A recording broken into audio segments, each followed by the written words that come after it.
लिख के हम गए थे 1922 मतलब असहयोग साथ साथ चल रहा है। ठीक है, आप है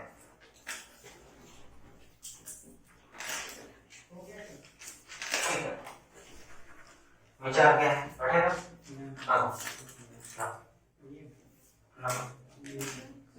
यही है सर, इनका नंबर कैसे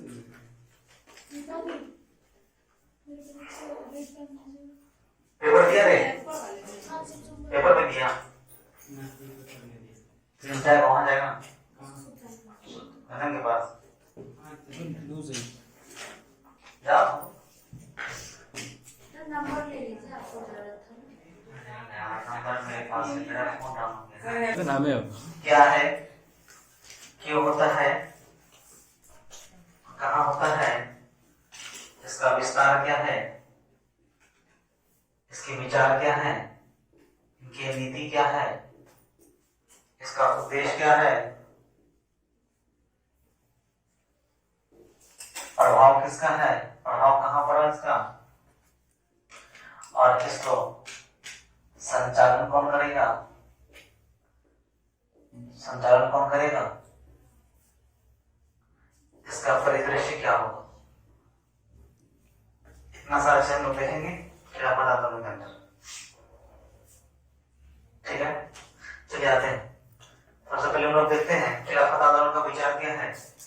खिलाफत आंदोलन पहले क्या है, खिलाफत आंदोलन एक राजनीतिक धार्मिक आंदोलन है, राजनीतिक धार्मिक आंदोलन है।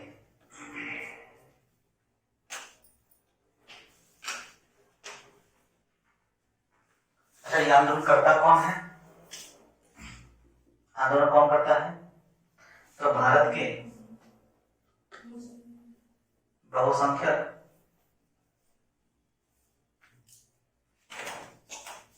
मुस्लिम समाज, और ये बहुसंख्यक मुस्लिम समाज कौन है, सुन्नी। कल बताया था ना हम लोग शिया और सुन्नी के बारे में बात भी किए थे ना। इसके जो विचार थे, अरब में धार्मिक मजबूती प्रदान करना। ठीक है, इसका जो परिदृश्य बनाया गया, परिदृश्य बनाते हैं गांधी, परिदृश्य बनाता है हिंदू मुस्लिम एकता के तौर पे। इसके संचालन जो करेंगे गांधी करेंगे। इसकी जो नीति थी, इसकी दो नीति थी। इसकी जो प्रथम नीति थी, जब तक गांधी एंटर नहीं कर रहे हैं, प्रथम नीति यह थी कि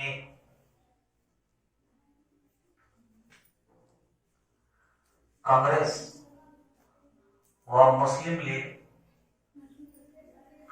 आपस में जुड़े, और दूसरी नीति रही, दूसरी नीति थी धार्मिक आधार पर एकता का निर्माण, धार्मिक आधार पर एकता का निर्माण। इसका जो विस्तार है, ऑटोमन साम्राज्य का विस्तार मात्र कहाँ है, भारत में। ऑटोमन साम्राज्य के संघर्ष के विस्तार मात्र कहाँ है, भारत में। इसका उद्देश्य क्या है, खलीफा को पुनः सम्मान दिलाना, खलीफा को पुनः सम्मान दिलाना। इसका प्रभाव दिखता है स्वराज प्लस सविनय अवज्ञा आंदोलन में। इसका प्रभाव कहां दिखता है, स्वराज प्लस सविनय विनय अवज्ञा आंदोलन में कहाँ हो रही है? ये संपूर्ण भारत प्लस अरब क्षेत्र में क्यों होती है? ये क्यों होती है? फर्स्ट वर्ल्ड वॉर के परिणाम के कारण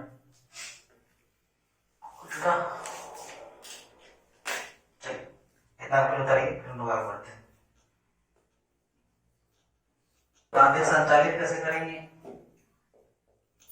संचालित कैसे करेंगे? समिति के माध्यम से, समिति के द्वारा। हम लोग देखेंगे समिति क्या था, उद्देश्य क्या था। ठीक है, हो गया? बता दे। इतना जल्दी सर ऑटोमन साम्राज्य के संघर्ष मात्र का विस्तार था। ऑटोमन साम्राज्य के संघर्ष मात्र का विस्तार।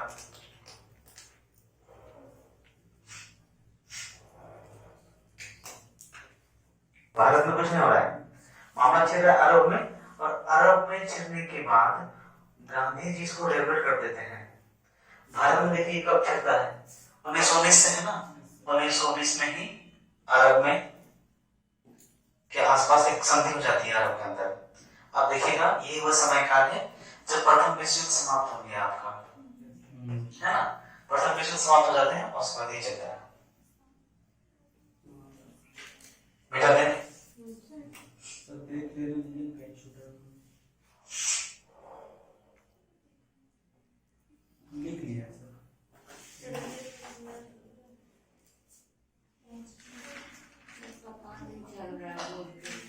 क्यों?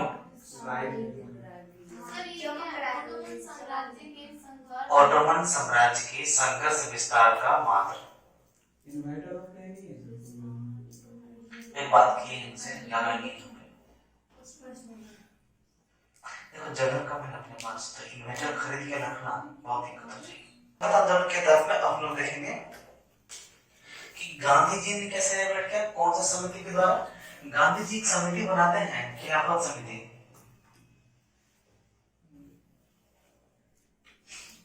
खिलाफत समिति बनाते हैं गांधी जी, ये बताते हैं 1919 में। इसका आधार क्या था? खिलाफत आंदोलन का आधार क्या रहा और खिलाफत आंदोलन की पृष्ठभूमि क्या रही? खिलाफत आंदोलन के 3 आधार रहे और 3 पृष्ठभूमि रही। मतलब आधार के हैं या पृष्ठभूमि के हैं, बात एक है, बात बराबर है। ठीक है। उस समिति का प्रथम अधिवेशन होता है, इस समिति का प्रथम अधिवेशन 1919 में होती है, और इसके जो अध्यक्ष हैं गांधी जी। अध्यक्ष कौन है? गांधी जी हैं। और यह अधिवेशन जो होती है दिल्ली में होती है। ठीक है, देखते हैं, लिख लीजिएगा। अधिवेशन जब हो रही है दिल्ली में होती है।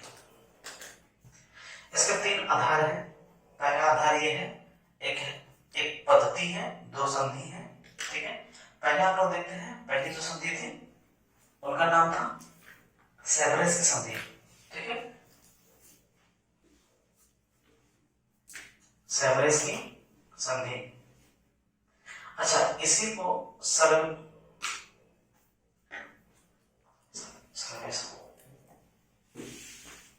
इसी को सिबल्स की संधि कहते हैं, सिबल्स की संधि। उसके बाद आता है मैंडेट पद्धति। मैंडेट पद्धति, ठीक है।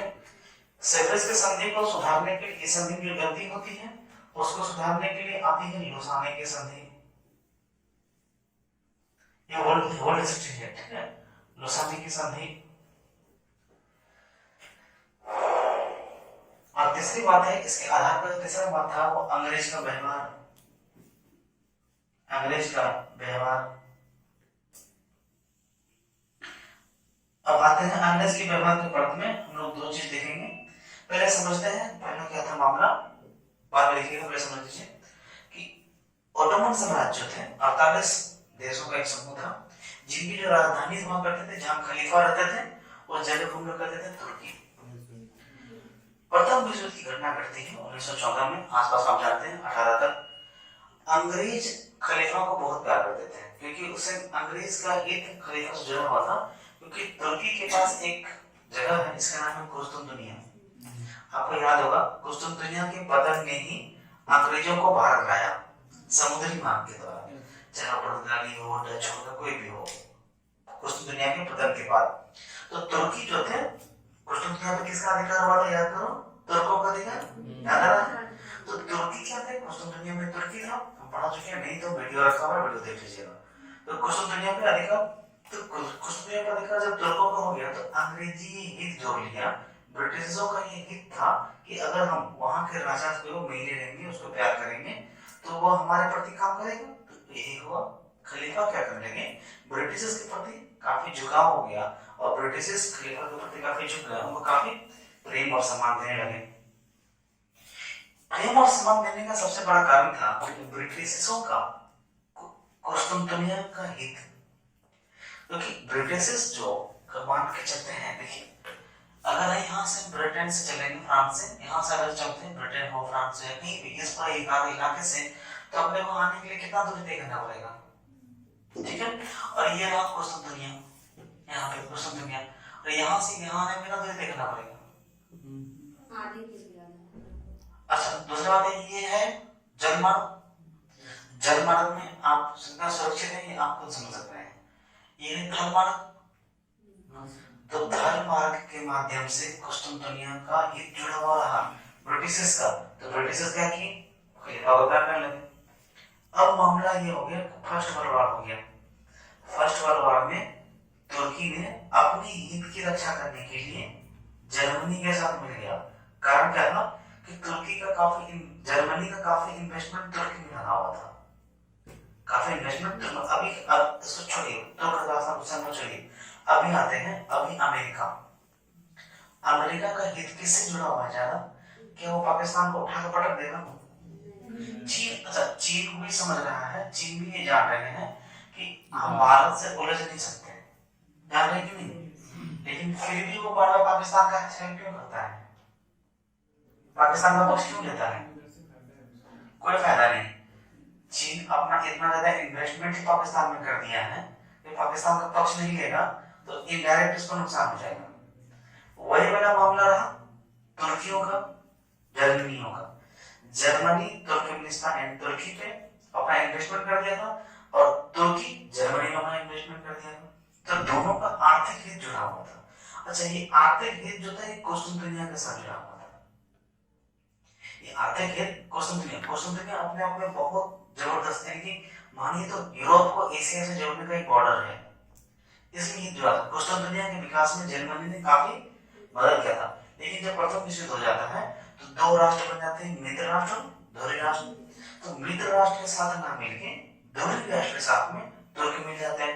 अच्छा, मित्र राष्ट्र के साथ जब तुर्क मिल जाएंगे तो तुर्क का मिलना, और अच्छा समझ लो कि अभी हम किसी के साथ बायलैटरल संधि करें, किसके साथ करते हैं, चलो करते हैं पाकिस्तान के साथ, हम दोनों संधि कर लेते हैं और संधि बन जाते हैं।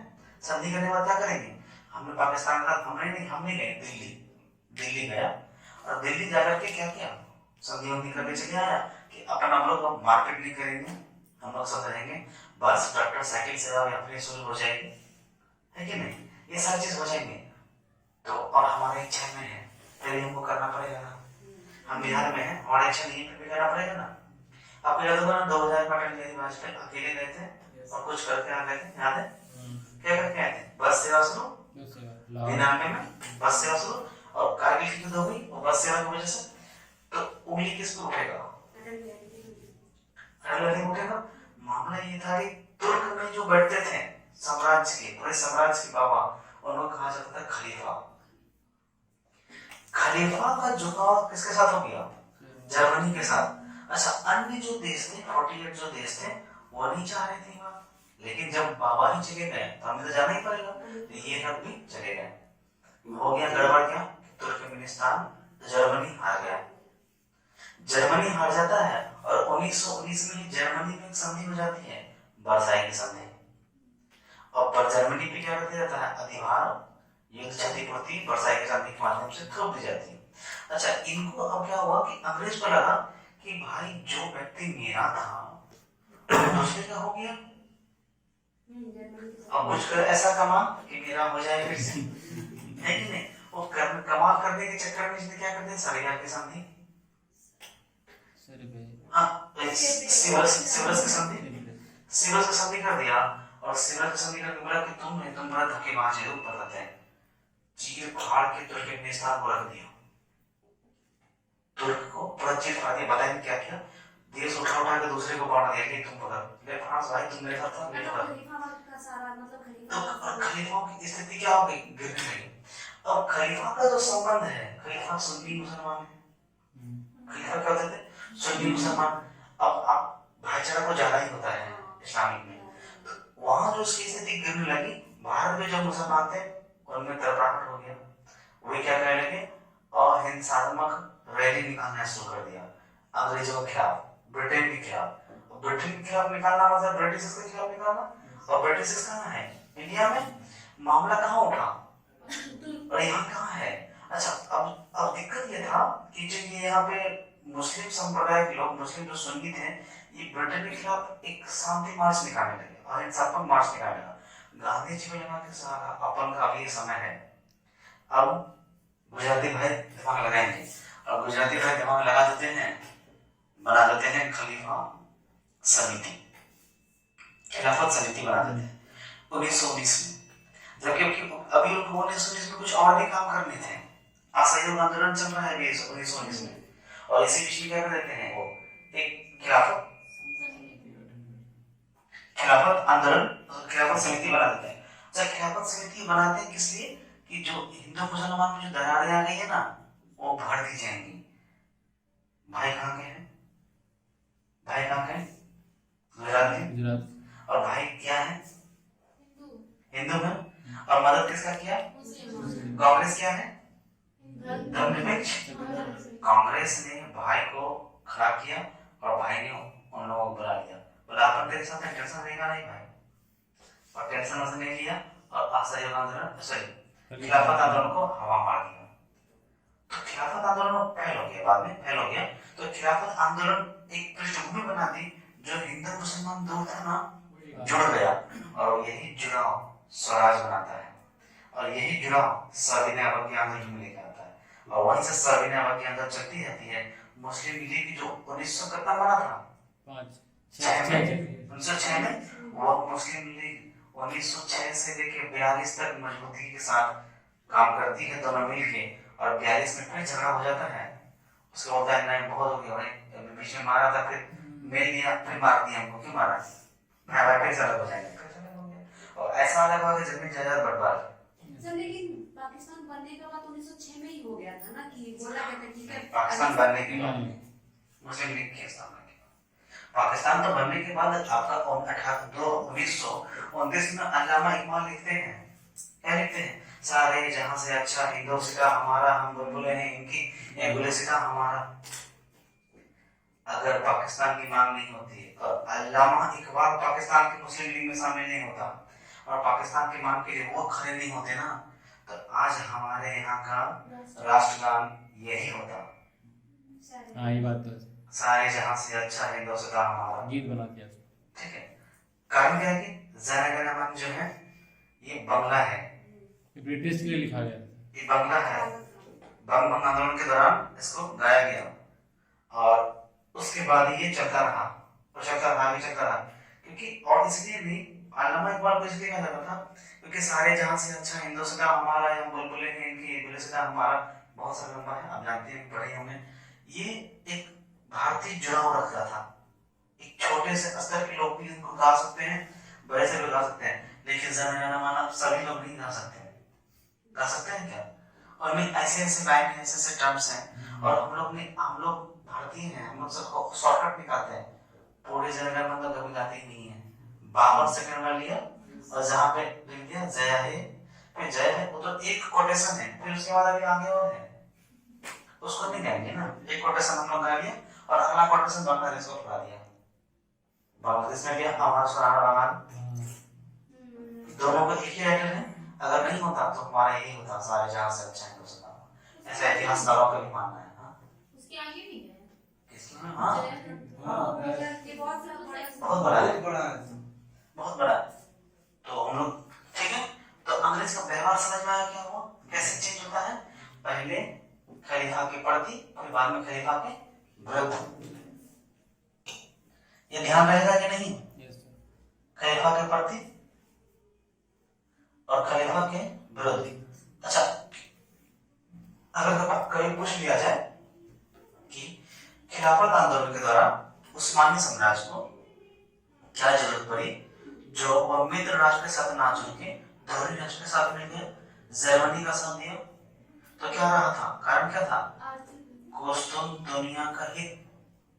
कुस्तुम दुनिया का हित, यहाँ पे कुस्तुम दुनिया का हित ही था ना, क्योंकि कुस्तुम दुनिया में ना इन्वेस्टमेंट था जर्मनी का, तो उसका साथ तो छोड़ेगा नहीं। कैसे छोड़ सकते हैं? छोड़ेंगे ना हम। तेरा साथ मरते दम तक नहीं छोड़ा, मरते दम तक। इतना बड़ा कहानी खत्म। ठीक है, आइए अब हम लोग इसके आगे चलते हैं। सर ये क्या लिखा है? क्या? मैंडेट पद्धति। कौन सा संधि? मैंडेट पद्धति, सेवर्स संधि, सिवरस संधि, लोसानी की संधि। तीन संधि हो जाता है। हाँ, लोसानी की संधि। ये संधि एक ही ये संधि है। इस संधि में गंदी बात हो गई तो गंदी बात को सुधारने के लिए लोसानी संधि लेके आए, क्योंकि तुर्की अंदर से तरफ रहा था, वो अंदर से तरफ रहा था, एक तरफन को खत्म करने के मामले में इसने ऐसा किया। ठीक है, बढ़े आगे बढ़े। वो सभी को सुधारना ही होगा। सेब्रेस की संधि। अच्छा लिख लीजिए, सेवर्स की संधि जब होती है अगस्त 1920 में, अगस्त 1920 में। ठीक है, लोसानी की संधि 23 में। मैंडेट जो चल रही है मैंडेट पद्धति 1914 से 18 तक, 1914 से 18 तक चलती है।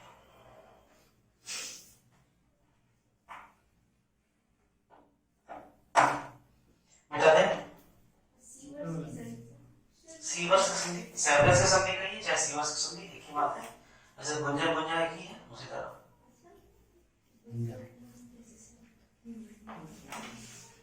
ठीक है, मिटाते हैं। वो क्या लिखा है? 1920 के ऊपर अगस्त 1920। यानी खलीफा प्रति। खलीफा के प्रति अंग्रेज का व्यवहार खलीफा के प्रति होता है, बाद में खलीफा के खिलाफ। अच्छा यहाँ नहीं लिखे क्यों होता है ऐसा, खलीफा के खिलाफ क्यों होता है, लिख देंगे यहाँ पे समझ जाएंगे। सर याद नहीं ध्यान रहेगा। बहुत हिस्ट्री बहुत बड़ा है।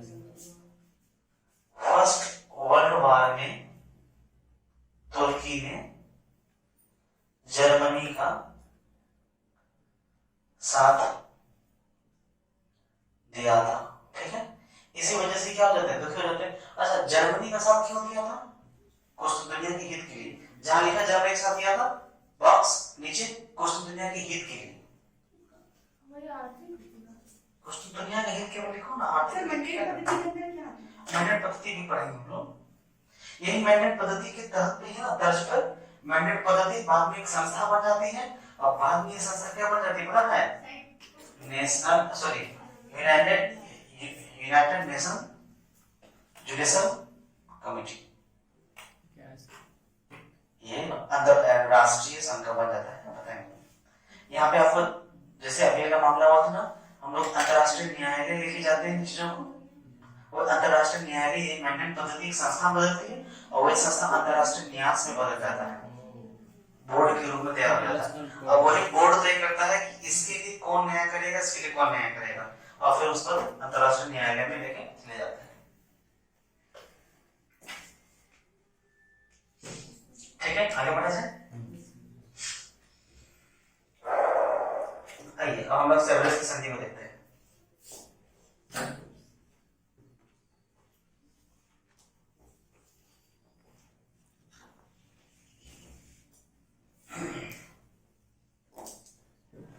गांधी जी क्यों मिले खिलाफत में? अच्छा, गांधी जी का बात सुनेंगे, क्यों सुनेंगे गांधी जी का बात यहाँ पे? अभी तो हाल फिलहाल में आया नहीं है, 3-4 साल बाद आए हुए हैं इसको। सर 16 तारीख है ना भारत में। उसका जब भारत से अगर होगी मतलब ऐसा बात नहीं है, ऐसा बात नहीं है। ये दक्षिण अफ्रीका से ही नाम कमा लिया, दक्षिण अफ्रीका से ही नाम कमा लिए। और दूसरी बात है कि हमको कल हमने पढ़ा था ना कि प्रथम विश्व युद्ध में अंग्रेजों का साथ दिया था, और अंग्रेजों का साथ दिया था तो अंग्रेजों को क्या दे दिया था? केसरी हिंद की उपाधि दे दिए थे। और जनमानस इनके साथ जुड़ जाते हैं काफी। ये क्या करते हैं, किसानों को जोड़ना शुरू कर देते हैं, खैर वगैरह नहीं करते हैं। ठीक है, चलिए हम लोग लेते हैं सेवरस की संधि।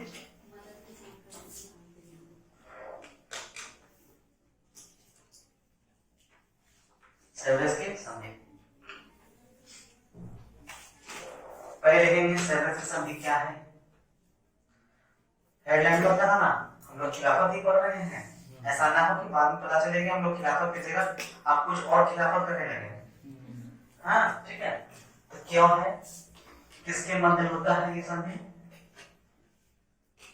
पहले किसके मध्य होता है लिख लेते हैं। मित्र राष्ट्र बनाम तुर्की, मित्र राष्ट्र बनाम तुर्की के मध्य होता है। क्या है ये संधि? देखेंगे क्या संधि लिखेंगे। देखिए, प्रथम विश्व युद्ध में, प्रथम विश्व युद्ध कहाँ पे लिखा है? क्या में? प्रथम विश्व युद्ध में तुर्की जर्मनी की ओर से लड़ा और जर्मनी के हार के परिणाम के रूप में, जर्मनी के हार के परिणाम के रूप में, जर्मनी के हार के परिणाम के रूप में सेवरस की संधि तुर्की पर थोपी गई। ठीक उसी प्रकार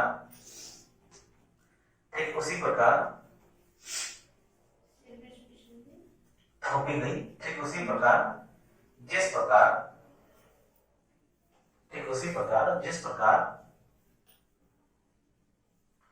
जर्मनी पर वर्साई की संधि 1919 सौंपी गई। क्या बोले? वर्साई की संधि 1919 के बाद सौंपी गई, ब्रैकेट में लिखना है इसको मैसेज। ठीक है, वर्साई की संधि कब होती है? 1919 में होती है ना। ठीक है, वर्ल्ड हिस्ट्री का आपके पास कौन सा किताब है? कोई किताब है किसी के पास वर्ल्ड हिस्ट्री का? हिस्ट्री ऑफ अर्थ आपके पास तो होगा। हाँ, कौन सा था? और किसी के पास नहीं? तुम्हारे पास सुनो, विश्व इतिहास वास्तव नहीं है ना। तो हम लोग विश्व इतिहास अभी नहीं पढ़ेंगे। ठीक है, विश्व इतिहास हम लोग मई के बाद पढ़ेंगे। 2 चीजें लोग मई के बाद पढ़ेंगे, विश्व इतिहास और कंटेम्पररी हिस्ट्री। वो तो सर आप आईआर के साथ मिला के पढ़ाएंगे। हाँ, विश्व इतिहास ऐसे अध्याय के साथ मिला पढ़ाएंगे, क्योंकि आईआर भी क्या है, इंटरनेशनल रिलेशनशिप। इंटरनेशनल रिलेशनशिप हम लोग पढ़ेंगे, अंतरराष्ट्रीय संबंध, तो अंतरराष्ट्रीय संबंध में अंतरराष्ट्रीय इतिहास, उसके बाद अंतरराष्ट्रीय संबंध। ठीक है, तो तुम लोग का भी देख सब खुल गया कि हम कैसे कैसे पढ़ाएंगे। अच्छा, क्या हो गया? अच्छा, हम लोग लिखते हैं अभी जो किसके किसके मध्य संधि हुई थी, तो संधि का प्रावधान लिख दीजिए। संधि का प्रावधान क्या रहा?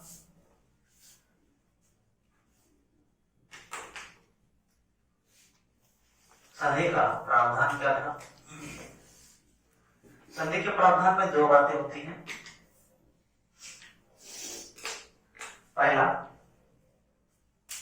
पहले वाले से लिखिए, पहले वाले में मिस्र, सूडान। संधि के प्रावधान में 2 प्रांतीय प्रावधान है। पहले हम लिखेंगे मिस्र, सूडान, फिलिस्तीन, मोरक्को, मिस्र, मोरक्को, अरब सीरिया। अरब और सीरिया अलग अलग नहीं लिखिएगा, अरब सीरिया अलग अलग लिखिएगा, नहीं लिखिएगा सर एक मिनट।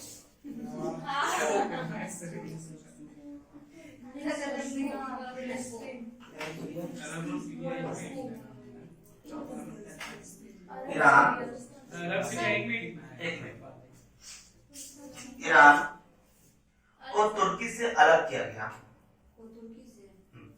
को तुर्की से अलग किया गया, को तुर्की से अलग किया गया। ठीक है, अगला अब उधर वाला लिखिएगा, सीरिया पर फ्रांस का कब्जा, सीरिया पर फ्रांस का कब्जा, दूसरा नंबर पॉइंट। फिलिस्तीन और ईरान पर ब्रिटेन का कब्जा, फिलिस्तीन और ईरान पर ब्रिटेन का कब्जा, सर सीरिया पर किसका कब्जा? फ्रांस का। फिलिस्तीन फिलिस्तीन और ईरान पर ब्रिटेन का कब्जा। ठीक है, अब क्या हुआ, ये जो कब्जा कब्जी होने लगा, यहाँ से हटा दिया, अलग कर दिया, किसको अलग किया? मिस्र को, है ना, तुर्की से अलग कर दिया, मिस्र को, सूडान को, अरब सीरिया को, ईरान को, इस सबको तुर्की के भाग से बाहर कर दिया, अलग कर दिया। और इतना अलग करने के बाद भी मन नहीं भरा, ऑस्ट्रिया को, ब्रिटेन और फ्रांस क्या किया, कब्जा कर लिया। इससे क्या हो गया, खलीफा असंतुष्ट, खलीफा असंतुष्ट। अच्छा, खलीफा असंतुष्ट हो गया, जैसे किसी को डर कैसे बात का है क्या, किसी बात का डर है क्या शुभम? दुनिया से आने जाने में अंग्रेज को दिक्कत हो जाएगा। नहीं नहीं, हाँ दो मामला, ये असंतुष्ट हो गया तो इन्होंने खलीफा का दो कार्य को गए, असंतुष्टि में इन्होंने दो काम किया। पहला काम किया, नहीं कुछ तो क्यों क्यों होता, खत्म नहीं हो गया पहला है प्राकृतिक संसाधनों पर, प्राकृतिक संसाधनों पर रोक लगा देगा, प्राकृतिक संसाधनों पर रोक लगा दिया। और मार्ग पर रोक, और ये मार्ग है कुछ दुनिया, समझ में आया, कुछ दुनिया पर रोक। प्राकृतिक संसाधन पर रोक किस तरह से, आप देखिए वो पूरा का पूरा इलाका किसका है, तेल का। हाँ, तेल ऑयल। इसी समय क्या होता है, अब देखिए ये जो संतुष्टि है ना, इस संतुष्टि को समाप्त करने के लिए लेके आया लुसाने की संधि। लेकिन सेवरेज की संधि और लुसाने की संधि के मध्य में 4 साल का अंतर है। कैसे, 20, 21, 22 और 23, 4 साल है। 4 साल के दरमियान में विश्व के 2 देश तेल अपना बेचना शुरू करता है। ठीक है, उसमें एक देश सर्वाधिक तेल बेचता है। अब क्या होगा, वह देश तेल बेचने के लिए अपना कुआं खोला, सारे मित्र राष्ट्र, धुरी राष्ट्र उसके तेल के कुएं में पड़ जाएगा। और वही दिखाएगा कि 2019 में आर्थिक संकट आया था उस देश में। उस देश का नाम क्या है, वेनेजुएला। वेनेजुएला क्या करता है, अपना तेल का कुआं खोल देता है और पूरा मित्र राष्ट्र, धुरी राष्ट्र, जिनको कि यहाँ से खाली कर दिया, मतलब अब हम तेल नहीं देंगे किसी को, ये तेल का सेपरेट हो गया। लेकिन तब उधर क्या किया उन्होंने, वेनेजुएला ने तेल का नहीं वो स्पीड में बोलिए। मजा ले ले।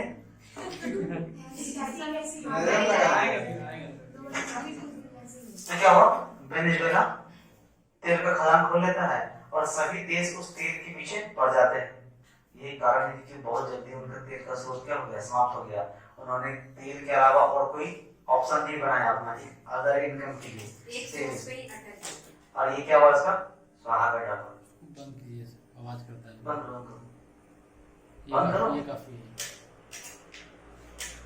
इसका स्पीड में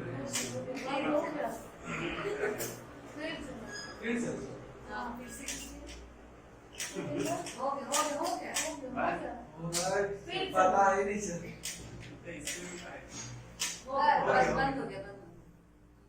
सब वैसे कर रहे हैं, ऐसा लग रहा है जब कर रहे हो। थोड़ा सा देखो, खिलाफत आंदोलन को किताबों में ढूंढेंगे तो केवल यही मिलेगा कि खिलाफत आंदोलन धार्मिक राजनीति धार्मिक युद्ध था, जिनको कि गांधी जी ने हिंदू मुस्लिम एकता के तौर पे देखा और एकता के तौर पे देख करके इसका प्रभाव सभी ने आवागमन में पड़ता है और स्वराज में। इसके आगे किताब में कहीं नहीं है, किसी भी किताब में नहीं है। आप तमाम किताब आप जो भी ढूंढेंगे सभी किताबों में ही है, इतना ही है। चाहे वो विपिन जी का हो, चाहे आपके द्वारा कुछ बच्चे पढ़ते हैं, कौन सा स्पेक्ट्रम पढ़ते हैं उसमें हो, चाहे और भी वेबसाइट है एनसीईआरटी में भी है। एक क्वेश्चन पूछो। हाँ बिल्कुल पूछिए। ये इससे हटके हाँ पूछिए। इससे जब नोट मतलब भारत में सिर्फ 100 का 200 जितना भी नोट छपता है वो इनके अंडर में है, उसका वैल्यू भी तो उतना ही होता है ना, तो वो जब छापता है तो एक लिमिट में क्यों छापता है? ज्यादा देर नहीं है, हम लोग 17 तारीख के बाद इसको देख लेंगे, टेंशन नहीं करनी है, वैसे भी बहुत दिन से करते हैं। कोई बात नहीं। आपको शायद याद नहीं होगा, आप आईबीसी में पढ़ रहे होंगे, हमने कहा था कि पैसे का दो वैल्यू होता है, एक फेस वैल्यू एक मेटेलिक वैल्यू। और मेटेलिक वैल्यू वाला मामला खत्म हो गया, फेस वैल्यू वाला मामला आपको 200 crore face value metallic value नहीं उसके अंदर में। जितना का पैसा छापना है उतना का आपको लिक्विड मनी वहां रखना होता है, हॉट मनी हॉट करेंसी रखना होता है। तो हॉट मनी जब आरबीआई में जमा करेगी गवर्नमेंट, आरबीआई में हॉट मनी जमा करेगा तो हॉट मनी के रूप में गोल्ड आता है, जितना का गोल्ड जमा कीजिएगा उतने आप पैसा। मतलब कि सर मतलब जो मेरे पास इतना का संपत्ति उतना के हिसाब से ही हम नोट छाप सकते हैं। आपके संपत्ति को लेना है, मतलब कि हमारे पास नहीं तो सरकार के पास जो भी है राष्ट्रीय संपत्ति। राष्ट्रीय संपत्ति नहीं, लिक्विड मनी केवल गोल्ड। क्योंकि देश का आर्थिक है वो नहीं उससे मतलब नहीं। आपके पास शेयर बाजार है, शेयर मार्केट है, आपके पास प्लेटिनियम है, आपके पास सिल्वर है, आपके पास सर ये डिसाइड जमीन जायदाद है, वो सब मतलब लेकिन सर अभी सर इंटरनेशनल मार्केट काम करती है इस पे। नहीं ये मतलब जैसे फाइनेंस मिनिस्टर डिसाइड करते हैं ना कि इतना ही नोट छापना है, तो कैसे डिसाइड करते हैं? फाइनेंस मिनिस्टर कभी डिसाइड नहीं करते, तो फिर कौन करता है? आरबीआई करता आरबीआई है। करती, गवर्नर कितना अच्छा करेगा, सरकार को सर मार्केट में जितना भी नोट आने जाएंगे उधर जाएंगे तो सब प्रॉब्लम हो जाएगा बात। ठीक है सर। चलिए आइए यहाँ पे ये सब नहीं है समझ इसका खलीफा असंतुष्ट क्या हो गया। इसी खलीफा की असंतुष्टि को कम करने के लिए कम करने का प्रयास किया गया। अच्छा इसको कम करने का प्रयास दो जगह होती है, पहला होता है लुसाने की संधि और दूसरा भारत में हो जाती है खिलाफत।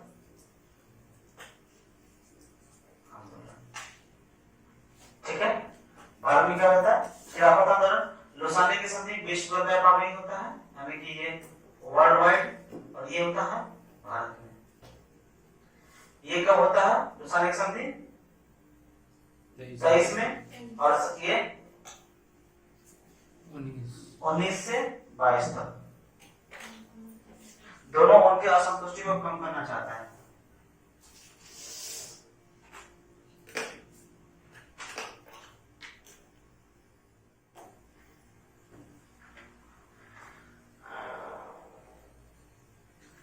तो इस सेवरेस की संधि का आधार क्या था, किस आधार पर सेवरेस की संधि की है आप? कोई तो आधार होगा ना, हाँ कुछ तो आधार होगा सेवरेस की संधि करने का। इनकी असंतुष्टि को कम करने के लिए वो संधि बनाई गई। इनकी असंतुष्टि को कम करे इसके लिए क्या क्या हुआ, लुसाने की संधि और खिलाफत आंदोलन। खिलाफत आंदोलन जो था वो भारत प्रसार था, किसका? गांधी जी का। भारत प्रसार था किसका? खलीफाओं का, सेवरेस संधि का। 1919 में शुरू हो जाता है, जब वहां पे वर्साई की संधि होती है, मामला समझ में आता है कि ठीक है अब आपके साथ भी जाने वाले हैं हम, इस तरह की घटना आपके साथ भी होगी, तो यहाँ पे भी लोग जुटने लगते हैं और शुरू हो जाता है। इसलिए 22 तक चलता है और 23 के जनवरी में हम जुलाई में हो जाती है लुसाने की संधि। ठीक है, तो इसी वजह से वो खत्म हो जाती है। नहीं समझ में आया? सर वो WW क्या है?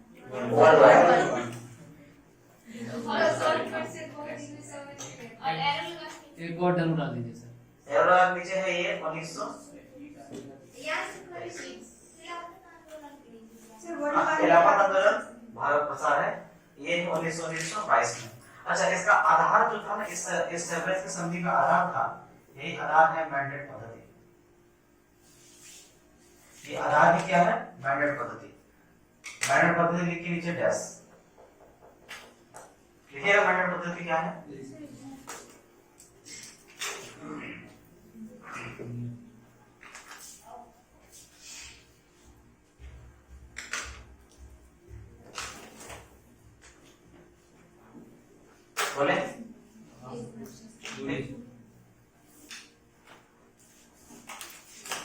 विश्व युद्ध के दौरान ब्रैकेट में लिखेगा 1914 से 18 कॉमा विश्व युद्ध के दौरान 1914 से 18 कॉमा प्रथम विश्व युद्ध ब्रैकेट बंद।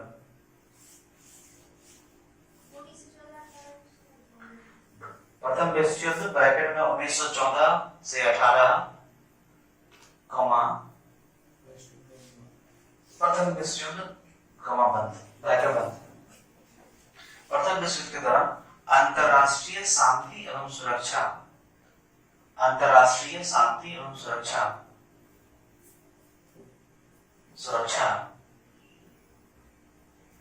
को बनाए रखने का एक प्रयास है जिसके लिए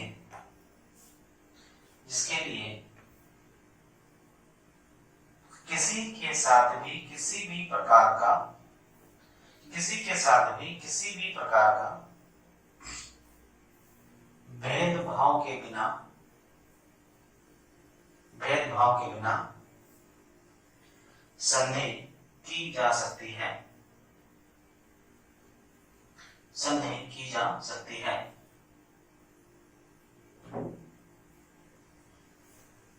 ध्यातक होगी ब्रैकेट में अब ब्रैकेट में लिखेंगे ध्यातक होगी मैंडेट पद्धति को आधार बनाकर भविष्य में संयुक्त राष्ट्र न्यास परिषद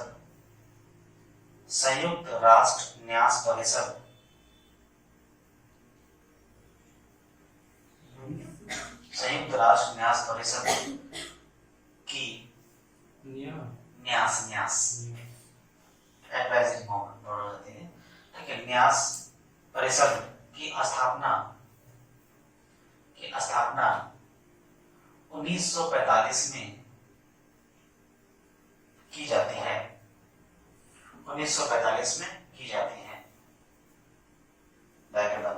तो मैंडेट पद्धति समझ में आया कि भाई कोई भी झगड़ा होगा तो झगड़े को समाप्त करने के लिए हम एक काम करेंगे।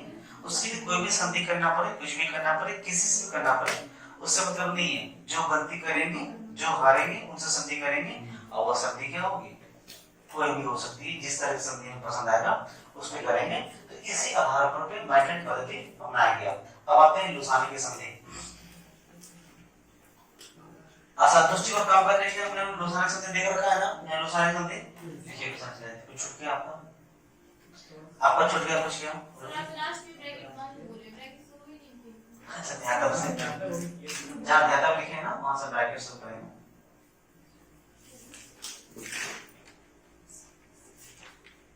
चलिए लुसानी की संधि कब होती है? लुसानी की संधि 1923 जुलाई 1923। वो अगस्त 1920, ये जुलाई 1923। लेते हैं लुसानी की संधि के तहत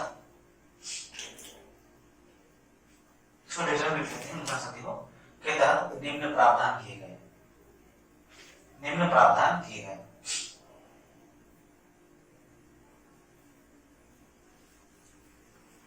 पहला प्रावधान लिखते हैं। क्या प्रावधान था पहला? यूनान बुल्गारिया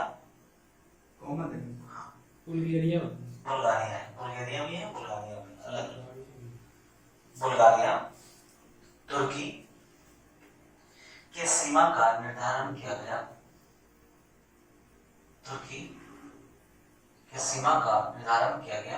देखो यहाँ, देखो इधर देखो, यहाँ पे तुर्की है, यहाँ भी तुर्की है। ये बीच में जो जगह है ये तुर्की दिख रहा है। यहाँ भी तुर्की दिख रहा है। इधर तुर्की नहीं दिख रहा, दिख जाएगा।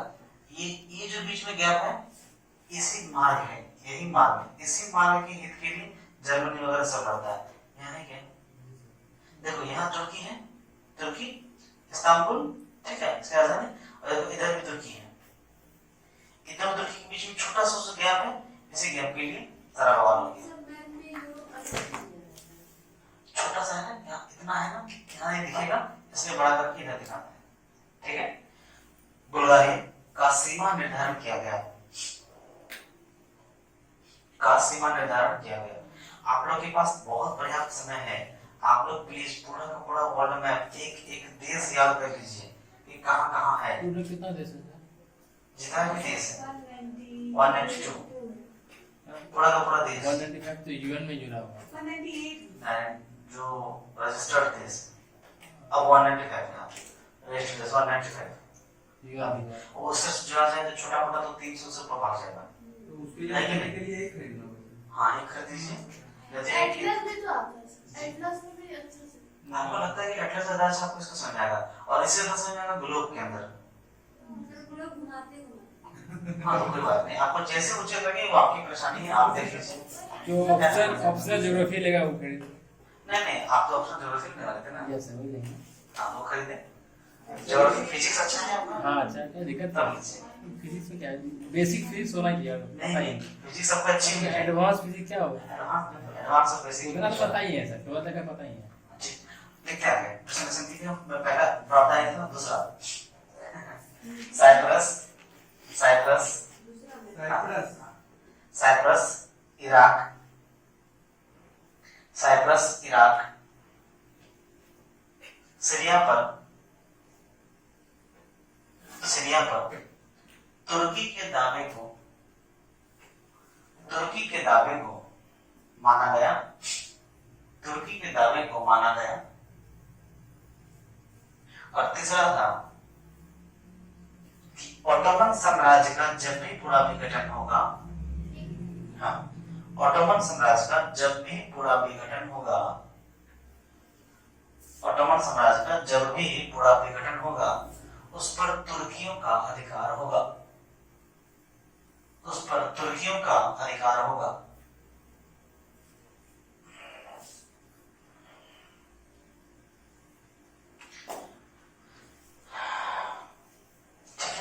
तुर्कियों पर, तुर्कियों का अधिकार होगा। अच्छा, नहीं, बार बार ओटोमन साम्राज्य है क्या? क्या है? ठीक है, लिख लीजिए यहाँ पे, जहाँ पे 48 डेसिमल लिखा है ना, वहाँ पे 3 स्टार लगाइए। देखिए लगाइए वहाँ 3 स्टार। जहाँ 48 देश का नाम लोग लिखा था कल, 3 स्टार लगा दीजिए। और इसी 3 स्टार को यहाँ पे लगा दीजिए, और यहाँ लिख दीजिए ओटोमन, ओटोमन साम्राज्य। और यही ओटोमन साम्राज्य क्या है? उस्मानी साम्राज्य। इसकी स्थापना होती है 1299 में, स्थापना 1299 में होती है उस्मानी साम्राज्य का। और उस्मानी साम्राज्य का पतन कब होता है, खत्म कब होती है? क्या बता चुके हैं क्या? बताए हैं? सर वही लड़ाई के बाद खत्म हो जाता है, तो हाँ। 1923 में समाप्त हो जाती है। ये 1299 हाँ, 1299 बनता है और खत्म हो जाती है इसमें। इसको जो खत्म होता है, खत्म होने के पीछे का कारण क्या है? खत्म पीछे होने का कारण क्या है? तो रिपब्लिक, रिपब्लिक ऑफ तुर्की की स्थापना, रिपब्लिक ऑफ तुर्की की स्थापना। ठीक है, खिलाफत आंदोलन खत्म। अंत में एक साथ लिखिए, नोट निकालिए 2000 का, उसमें लिखिए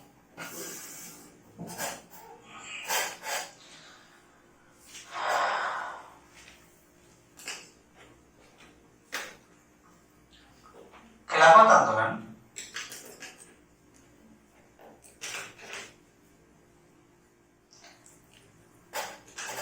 एक प्रकार की हिंदू मुस्लिमों के मध्य आई हुई दरारों को समाप्त करने का प्रयास मात्र माना गया, समाप्त करने का प्रयास मात्र माना गया, जबकि